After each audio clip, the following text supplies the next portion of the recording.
Are we live? Yes, we are. How's it going, Scott? Pretty I'm good. I'm showing off my painting I did recently, or touched up, Oh yeah. and did some revision on. That's been fun for me. It, I say fun. Say fun. You remember I said I was giving it up yeah, you were gonna last our give up. last show. I've changed my mind. Oh, I'll stick with it.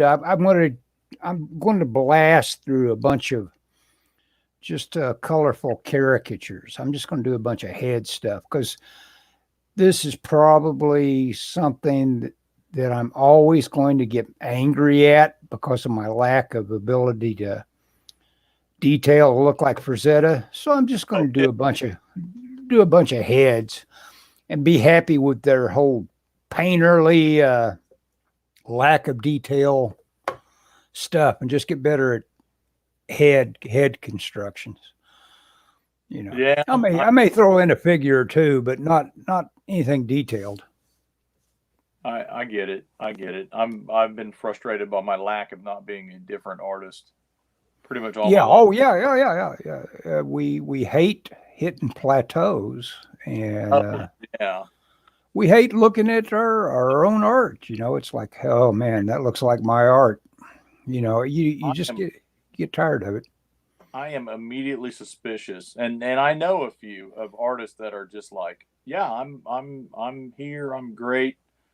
You know, and I think that I just think that's a bad. I don't know. I just have that's a weird thing. I think for an artist to just say, hey, I'm this is me. This is what I'm doing, or you look at it and and and they go, well, or they maybe they'll tell you like I'm constantly working on my stuff, trying to get better, but you don't see progress or you don't see experimentation.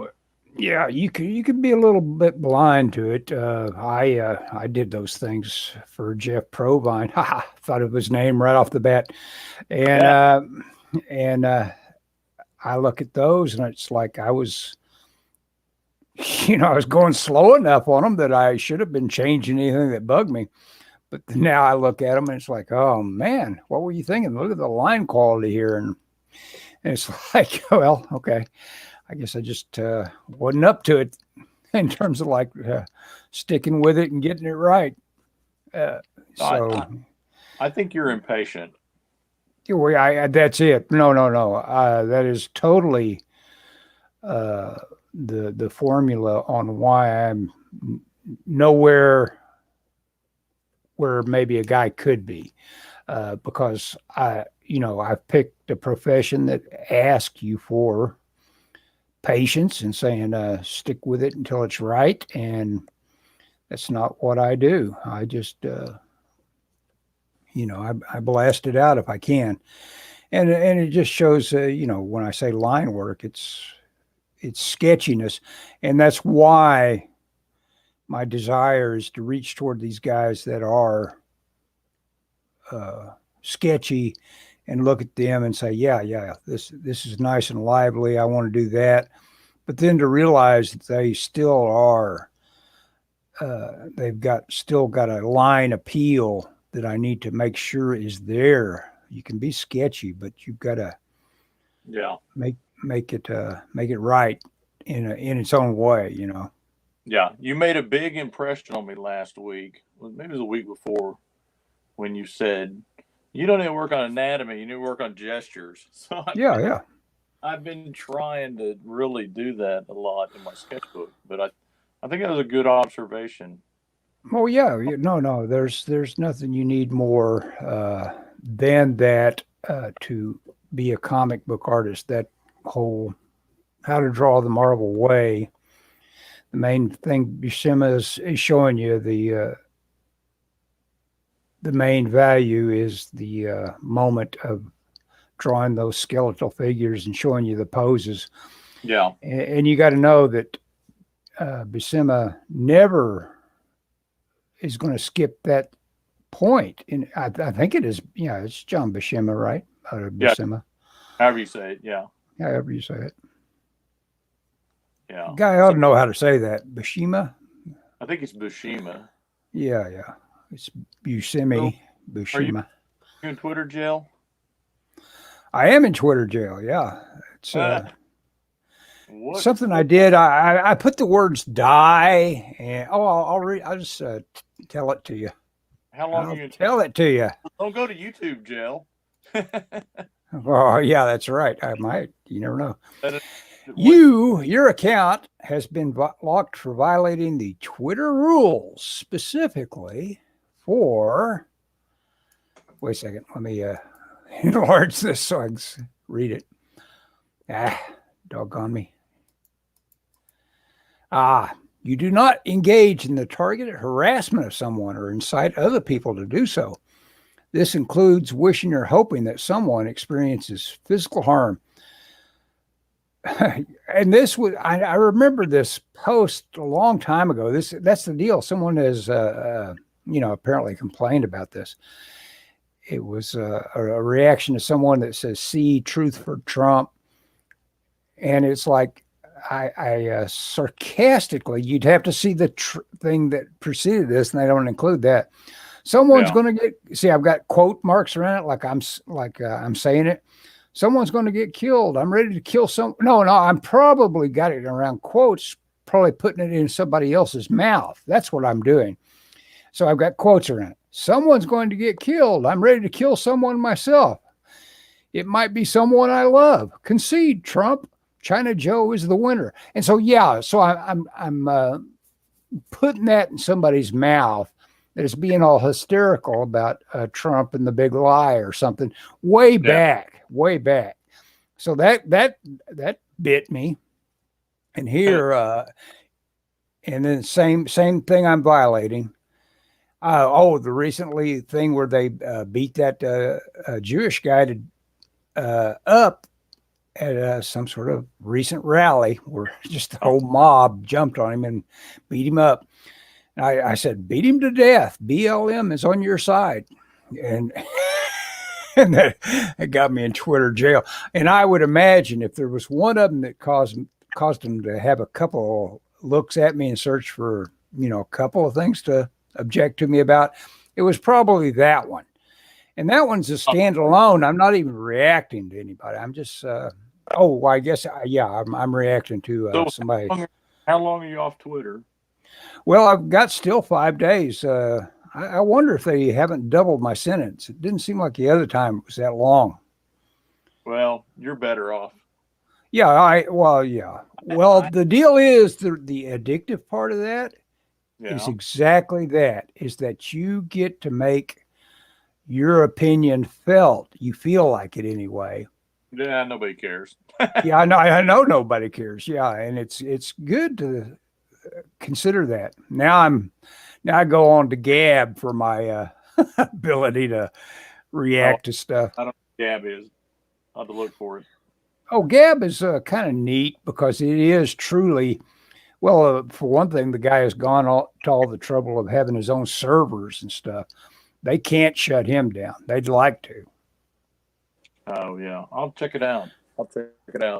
So, I got a couple things I want to talk about. Okay. First off, I want to show you. Did I tell you about I've become addicted to buying art supplies on eBay lately. Okay. What, old supplies or what? No. Yeah, old stuff. Okay. So I bought this. It's a lead holder. It's a Faber-Castell lead holder, and I didn't pay a lot for it. It was cheap, and this one's really. I actually ended up with 2 of these. This one's really nice. The reason why I bought it, you're gonna laugh. The reason why I bought it is because John Byrne made a post where his had broke, and this is the. I think this is the exact. His wording was off of it, and he didn't say what it was, but it was the one that he had used from like the time he broke into the industry until like 2002. And so I thought, well, that's kind of cool. And so I looked and I found 2 on eBay and I bought them. They're reasonably cheap. And I kind of like them. And I've been drawn with lead holders a lot lately. And you said something that made me think about something. You said quality of line. I am very interested in quality of line. I'm going to show you something. I don't know if I've ever showed you this, Ellis.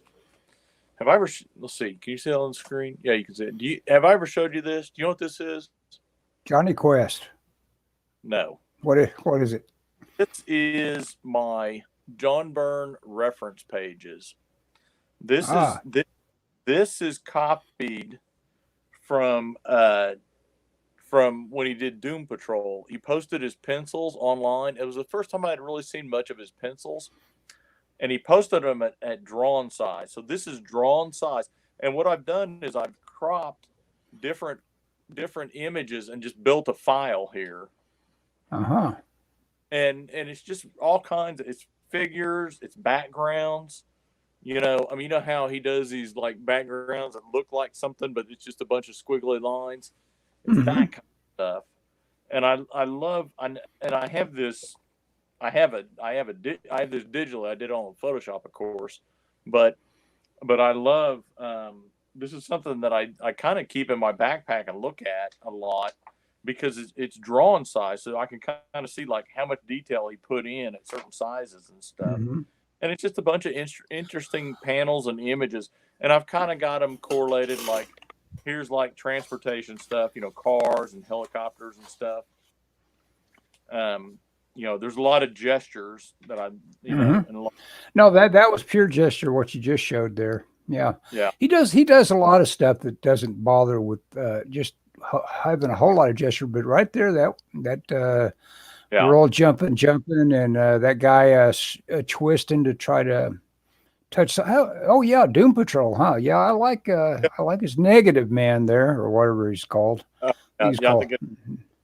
think yeah, and on these you can kind of see some of his underdrawing, a little bit of it. There's some hands. I copied a bunch of hands. Um, but anyway, because I like his line, and so recently on his forum, I asked. I was looking at his X-Men stuff, and I specifically asked some examples of how he got some of these. I'll show like here's one. You can see how that line's a little bit thicker. And Mm-hmm. I was trying to figure out how he did that exactly. And he said that a lot of them was just lines he just draw over it multiple times. Yeah, You know, what he yeah, had a sure. word for it, like a 1,000 stroke line or something like that. Anyway, Yeah, yeah. so that's kind of something that you mentioned line quality, and I had this sitting there to make me think of that. But anyway, so I'm doing thumbnails tonight. So I'm back to my old story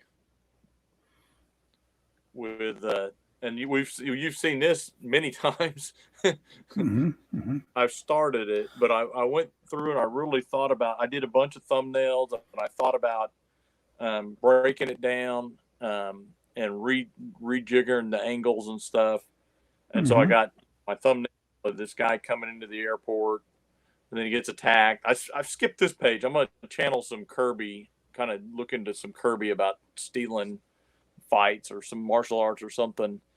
Then I Mm-hmm. got this where he beats up the guys and they run off, and he flags down a car, and he gets in this car and he's talking to the driver, and then they head into the city, New York City, across a bridge. Yeah, that's a good shot. I like that. I Yeah. that shot. I thought about how can I show him going across the bridge. I was very happy with that shot, and then they're going to go into Times Square, which I'd had in the story, but I decided, you know what, I'm going to add a big explosion there. So it's just that as they're going to Times Square, it's a big explosion. But I was looking online on Pinterest at comic book pages, and I was seeing um, a lot of pages and samples and stuff that were doing kind of the Kim Jong Gi thing of a lot of curvilinear perspective and a lot of Mm-hmm. 3-point perspective. And so I'm going to try and do some of that in this so that it looks a little, so that it kind of stands out a little bit, you know. Yeah, Anyway, a camera mount that has a whole lot of information coming in with a wide angle is cool. But yeah, going for it. Kirby got away with never having that much of a lens on his stuff. He was all about making the figure be what was exciting in his shots. Well, His perspective and his grid was rarely all that exciting. It was a fairly straightforward, you know, 35 millimeter lens, as much like the eye sees as anything. Yeah. Well, I'm gonna mess with it. I want to do more 3-point perspective. Mm-hmm. So I'm gonna add that in there. My goal is to get all these thumbnailed, and then week after next I'm off work, and so I'm gonna try and draw them. You mentioned people that just kind of were able to produce work quickly or whatever. I forget how you worded it exactly. And of course, again, going back to John Byrne, he's the guy that I always look to because he's so quick. Well, he's dogged. I mean, that one a day at least is that's pure system. You want to have a 300-page book at the end of the year. That's the way you do it. You get one done a day. Oh yeah. Anyway, so I'm gonna try and work fast and efficiently, but I'm doing fairly detailed thumbnails before I get started. So I'm kind of hedging my bets there a little bit, but yeah, whatever. Anyway, so I'm hoping to have these 4 pages done, and I don't know what I'm gonna do with them. I mean, I'm gonna keep going on with the stories. What I'm gonna do? I want to get a book's worth of pages done, but I want to get 4 really strong ones to start off. Yeah, and we'll go from there. That's kind of the plan. Well, yeah, just that doggedness is what will get you there. Just having some sort of. I wish I'd had. I could always change the title, but I've made a new discovery, and I've got a book I'm reading right now called Understudy for Death. And if that sounds cheesy, yeah, it's on purpose cheesy because it's Charles Willeford making fun of the crime drama again. He did an awful lot of satire of it in the Hope Mosley books, like Miami Blues and stuff like that. But even there, I mean, they aren't truly satires. They're pretty good crime stories. I have no idea who you're talking about. Charles Willeford. Charles Willeford. You haven't seen Miami Blues ever? With Alec Baldwin. Natasha International, probably no telling when she checked in and said hi. Just a couple of minutes ago. Hi, Natasha. Hey. Willeford. Yeah. I went on a deep dive and read just about everything he's written. So it's a kind of a kick for them to.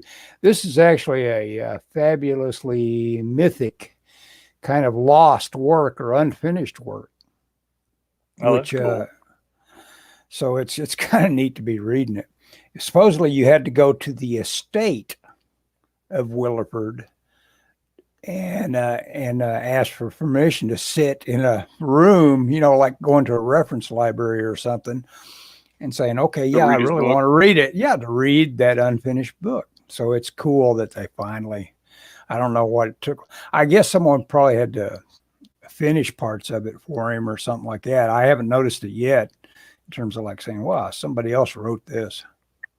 This is Willeford. Is it Willeford? Willeford, yeah, spelled about like you'd Will, E. Ford, Will E. Ford. Willeford. Yep. Oh wow, that's not how I wrote it down the first time. How'd you write it down? It's probably I'm probably just mangling it out. You probably added an A in it and all kinds of vowels. Willeford. I didn't put an E. Okay. Yeah, you could easily spell it the way I was saying it. You could easily spell it Will A. Ford. Yeah. Anyway, but he writes characters that are so often, right away you get to know him and you realize, now wait a second, this guy is such a jerk. Am I sure I want to read his story? But no, you do. It's a fun kind of human, where you're just being a little more real than what you're used to. There's no idealization, and that's what he's making fun of. A lot of he's making fun of John D. MacDonald, which I always suspected he was kind of envious of, because golly, as a writer, who wouldn't want to say, yeah, I write. You can see by all these books that take up this entire shelf that I write. Yeah. He's more like a Louis L'Amour. He punches it out, and he has clearly defined characters, and dogged is the word. Yeah, dogged is the word. Yeah. And and Williford wasn't like that. He was a lot lazier. He taught and stuff like that. Was she thinking about doing the 100 days creating comics challenge? That sounds like a good challenge. You'd have something to show at the end of it. That's for sure. No doubt. I didn't know about this. Who expects to? Where do you get feedback and stuff like that? Is that a particular social platform that holds that, or what? Where do you do it, Natasha? Social media. You do it for yourself. Oh, you do it for yourself. Okay. I figured there'd be some. I figured there'd be some sort of daily check-in or something. Gosh, like the Inktober and all that other crap. Yeah. Some sort of daily posting you do. I'm gonna, whether I do it or not, I'm gonna steal that tag for Instagram. 100-day challenge. Yeah. So these pens I've got, I even wrote down in blue tape on one of them to make sure I always, because they've got Japanese characters on them, so I don't know what they are, and I had to write down what they are. They're called, Bimoji Kuretake, which I just ordered a bunch of new ones coming my way shortly from Amazon, and I really like them. I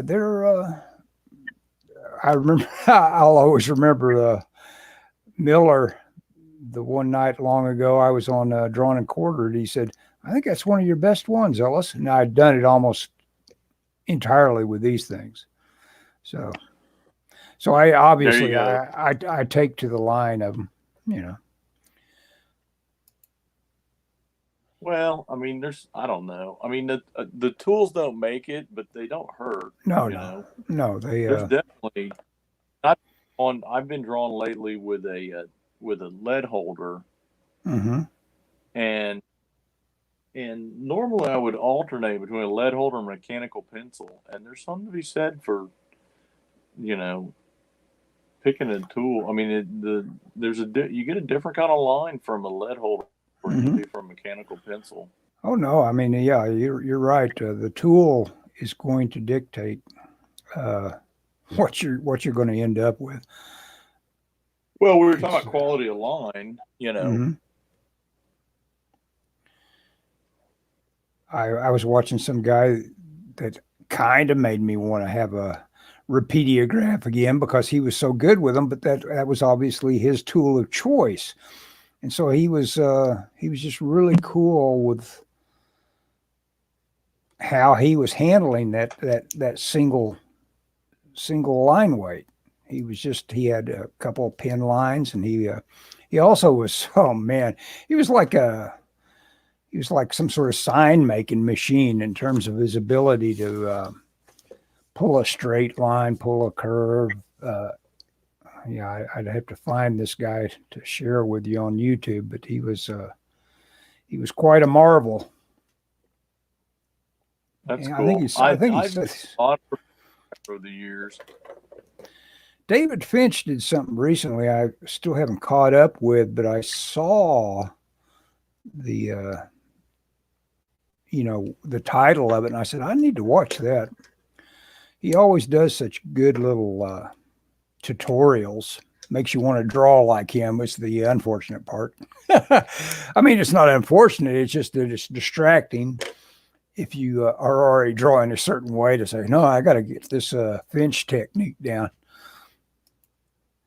If you got the Finch technique. He's very listenable. You know, he's easy to listen to.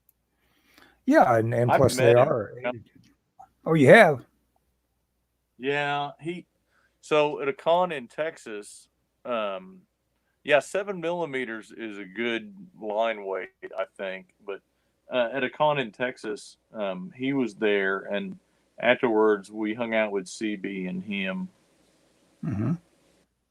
It's funny you mentioned the 7mm pencil, because that seemed to be my drawing pencil of choice when I went to the mechanical pencil. Mm-hmm. It seemed to be the size that was the good intermediate size between everything. Well, it's the thickest, though, isn't it? Pretty much. I mean, no, you can't get it much thicker than that. You can get a 9mm. Okay. So lead holders. But usually. Well, there's a 0.5, a 0.7, and a 0.9, and then there's also a 0.3. There's a little. I used to have a full set of them, and I would alternate, almost like Radiographs. If I was doing something real tiny, I'd get the 3 out, but it was time consuming. Sure. You know. Yeah, you don't want to. You want to put a line down. One of my favorite guys that I worked with when I was in games was Mike Dietz, who's a great animator, did a lot of the animation for Earthworm Jim and stuff like that. And later on became a really go-to kind of guy in that whole industry. And he started his own company, which is, I don't know if it's still around, but I imagine it is. He's just too good to go away, I would imagine. It's called Pencil something. And and his favorite tool was a big, thick pencil that I just would have a hard time saying. I'd choose it as my go-to start drawing tool, but that just shows you how much he wanted a quick confidence and a quick gesture in what he's doing, because he'd put down these heavy lines, and it was, immediately arresting because it was this big, bold line. And I've seen that before in these animator guys. They like a thick tool when they start. Was it a wooden pencil, Ellis, or a mechanical pencil? Well, yeah, it was wooden, and it wasn't quite wax, but it was almost. It was like I may have one over here to my left. I'll look around here a little bit and see if I see one, and then tell you what it is. Because it is a cool pencil. Here's some of the junk tool. So Natasha says she has a Radiograph and they're pain to maintain. I have these. I've had a set of these forever. I have multiple sets of these. I probably have 3 complete sets. I used to love the ritual of maintenance on Radiographs. Oh, these are great. I won't take it apart but you can take them completely apart. And sure. In fact, I need to. They have ink in them. I haven't used them in a while. It's probably all dried up, but they're so bulletproof. I mean, I literally have a set of these I've had since the 80s. Yeah. And in fact, but they're expensive if you go to replace them. Holy cow! Oh yeah, now, yeah, they do make them anymore still, don't they, or not? Oh yeah, I don't know if they make all of them. I mean, they used to make a bunch of them, but Stellar Mars makes them still, I think. And I mean, a set screwed down to my desk, or clamped down to my desk. That's the word I'm looking for. I have a 9-pin set right there. I think there's a couple duplicate sizes, but the line is so dead that it's. But I inked probably a good portion of Heaven's Rejects with a Radiograph. Well, yeah, I mean, for a guy that is just wanting control over something, and for a guy that can't control something like a nice Windsor Newton, you got to go with something you can handle. So. Oh yeah. Well, that a Windsor. Yeah, I wouldn't lump them in with a brush, but I mean. No, I mean most artists I'm looking, I'm scanning all over the place for my my weird pencil, but I doubt if I'm going to find one. Well, anyway, tools. I'm also kicking up a cloud of dust doing it, so I may sneeze here shortly. But you, I'm an art tool. I always buy too many. I'll see something and go, "Oh, that looks cool." I've been bummed because we haven't been to New York. Well, last time we were in New York, all the art supply places were closing. Well, yeah. They've all been ran business by Dick Blake. Yeah. And so you can't find a lot of weird little tools that I used to always love to find. Well, the New York in your mind is going to be totally different than the New York that you're probably going to find your next visit. I can't get over these guys that are lifelong New Yorkers that are, like Michael Malice and a few others that are hitting the road and they're headed for Austin. That's in its own way, it's kind of bad news because, even these guys that are like Malice that are anarchists, they're still bringing New York to Texas. And that probably is not a good development, And you'd think that the reason that moved them out would be, in their forebrain in terms of like always on their minds, and that they wouldn't be make the same mistakes and vote the same way. But I bet you in a generation we'll feel the difference that they amount to making. I think it's this one, the Mitsubishi Uni. And really? Yeah, I think so. I'll get some paper here and check that. I'll get on the back of this. So oh yeah. This is almost like a big old wax crayon here. Yeah. Oh my, look at that. Or I wonder if this is. Oh no, this is my. Well, this may be the same animal though. This is a 10B. I was going to say I have a 10B, and I think I brought you one, a Mitsubishi 10B. Yeah. That may be the one. Yeah, it's about gone here. You sharpen them pretty quick when they're 10B. Yeah. Well, yeah. Or you leave them blunt like this if you're wanting to just do a lot of sketching. Yeah, at one time I found a carpenter's pencil, and I thought, boy, this would be great to draw with, but I've never been able to manage that. Yeah. Now this is for painting with. Yeah, you can get a lot of tone down.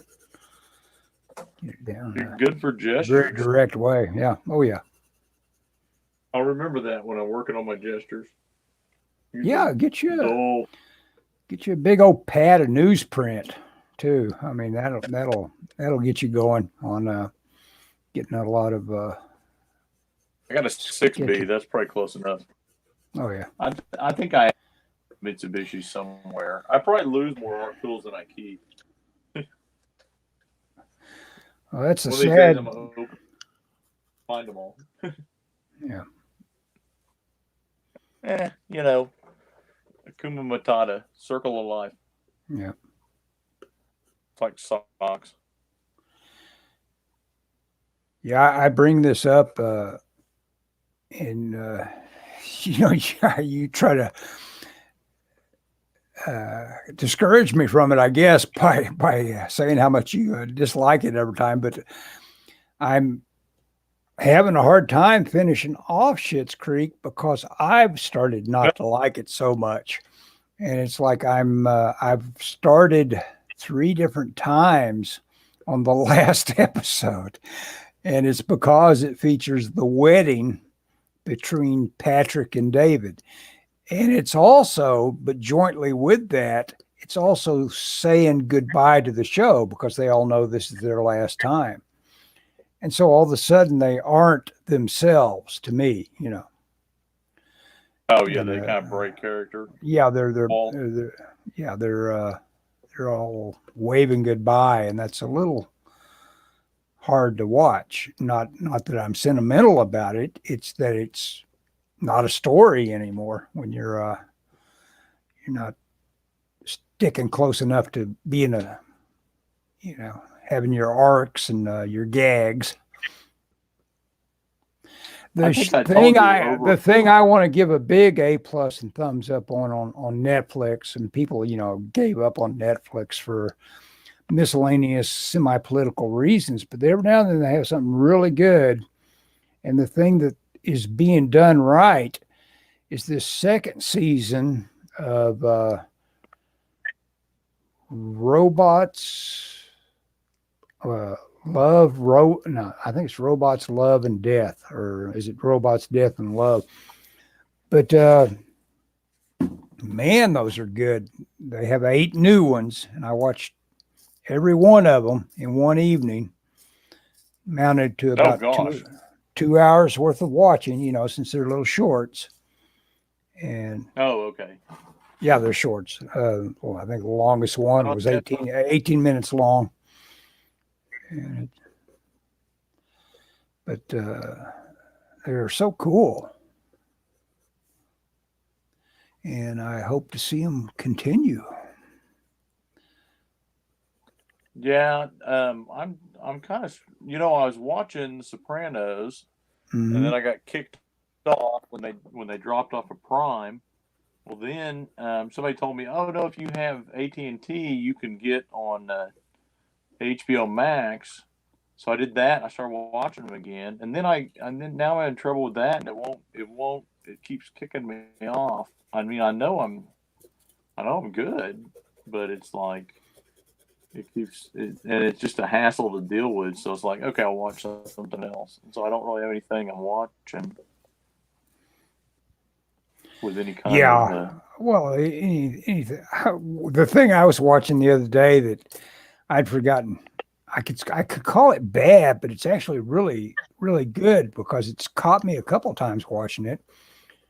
From long ago in the past when it first came out to rediscovering it. I believe it's on Hoop-de-Doo, the library service. Hoopla. Hoopla. It's on that, and it's the old Canadian sci-fi show that was kind of racy in its time called Lex. Did you ever see any of those? No, but I've seen that's Canadian. I think it's Canadian. I thought it was on Sci-Fi. On what? I thought it was on Sci-Fi, but I could be wrong. Well, it probably was on Sci-Fi at one time. Yeah. It's early 2000s, right? Yeah, about that. I would think. It's but the effects are so cheesy, I mean, compared to today, the CGI of that day was, pretty laughable. But the deal is, when it's that bad, you make the leap with it. It's just like, okay, that's cool. The vision, and I understand what they're after here, and the scale and all that.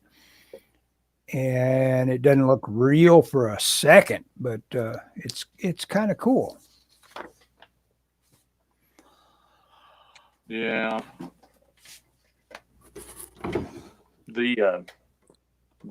Some of that, I was watching something, I forget what, and the CGI was like that, and I was like, yeah, it's not bad, but it wasn't bad enough to draw me out of the series or the show. Yeah, it can bump But you yeah, pretty quick when it's that cheesy, but I was digging it. I Yeah, I'll just stick with this 10B for think I the got all rest of the the evening. thumbnails done except for the fight. I got to figure out the fight scene and I'm done. Well, impact is all you're after.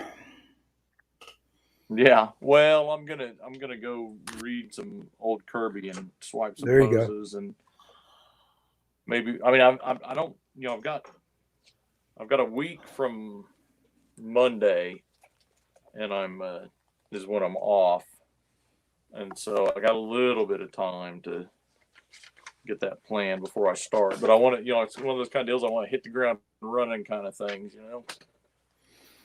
I had Nasser. I can still DM people on Twitter, and I can read Twitter, but I can't like or make comments or anything like that, or make new posts. But I wonder why they do that. I guess it's like they think They're that's too. taunting you. They can't cut you off. If they cut you off, you lose the habit. Yeah, I guess so. They let me read it, and they let me still have my direct messaging to people that could be Oh, considered in my circle. I'm sure there's some kind of you can't cut me off because I need these messages and this is the only way. I mean, you know what I'm saying? That's probably Yeah, also a way of them kind of yeah. covering themselves on some I saw a pretty alleged good liability. discussion. Yeah. Oh well, I'm not. I would never sue somebody for kicking me off their stupid platform. Uh, Yeah, but some the people, yeah, some people I guess would. Um, that's the thing. I saw a discussion. Alex Jones and somebody else. Oh, the owner of Gab. We're discussing all the carpets they were going to throw out to Trump to get on Gab because Gab would probably grow tenfold if it had Trump on there regularly posting just overnight, yeah, so, it would be worth their while. Instead, Trump has gone the direction of trying to do his own thing, which it's more like going back to blogger state in terms of like where he's at, just having a constant feed of like his thoughts for the day or whatever. He really needs the attached reaction that he used to have to probably right Twitter. about that. But I understand not wanting to get burned again because even though this guy on Gab seems like the real deal in terms of like being independent and allowing just about any voice to have its say, he could turn into a Matt Drudge overnight and sell out to somebody that's got enough money to make it worth his while. Oh, did Drudge sell out? I didn't know that. Well, I'm making the leap because he changed his advertising scheme to one that is apparently underwritten by Google in Oh, in really? part of Alphabet. Yeah, basically, it's the exact same thing happened to The Onion right before Hillary, about a year out. Someone very friendly to Hillary bought The Onion, and all of a sudden, Okay. that just completely controlled the editorial on what might get said about Hillary in a that humorous way that The The Onion has. And but that was a long time ago. But I assume that the ownership hasn't changed, so that that The Onion is just maybe a little more lefty than it needs to be. It used to not be. It is used he? I to. It used to be a equal opportunity offender. You know. I didn't know the Onion was still around. Oh yeah, yeah, yeah. That's the deal. What else did I see the other day that reminded me of where we're at politically? And I can't remember.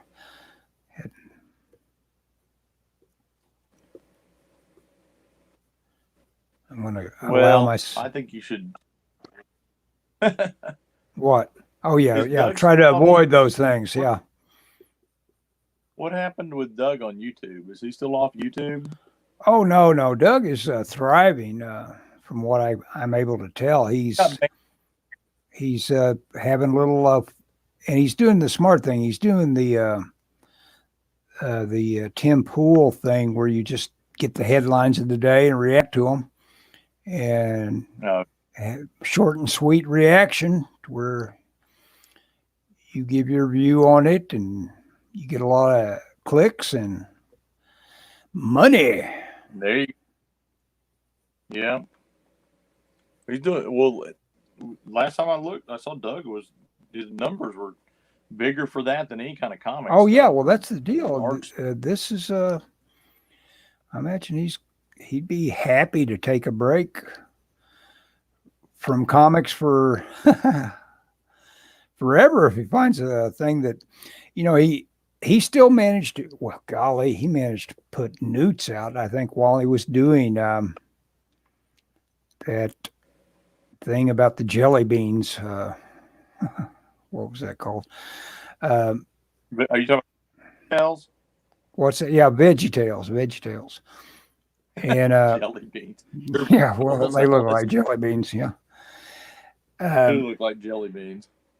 But he nearly went insane from the responsibility of that, and yet he was still managed to crank and do his thing because he knew he wanted to have that eventually be something that could,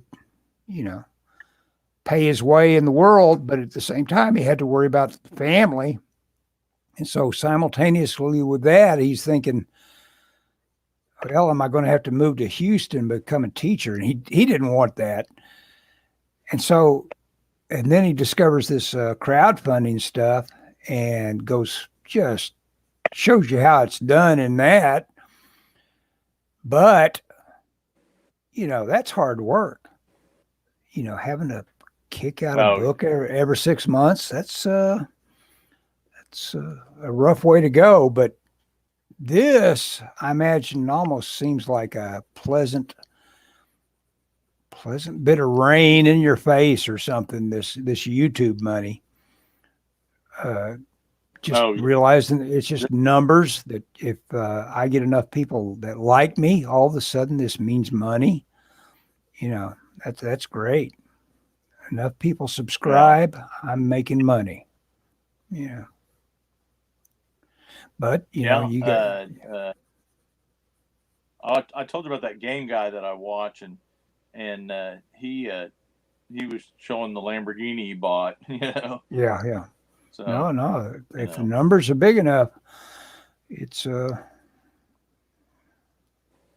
Oh, the crazy thing is, I don't think he's a big name in the game world. Really, he's just got enough that he can make that kind of money. Yeah, well, Doug, when they slapped him down, I think was at 400,000, and then I don't believe he's rebuilt that yet, because they wiped him out. He started over, and I believe he's only up to like 150 or so thousand subscribers. So a lot of people came back to him, and he worked hard at it, getting them to come back. But yeah, I wonder if you can do that right. Just somehow get a hard copy or a digital copy of the people that do subscribe to you. So if they pull that trick on you, where you can retrieve them again. This is cool. Yeah. I remember I've got a box of these laying around. It's probably missing about 4 of them by now, because like I said, you do sharpen them a lot.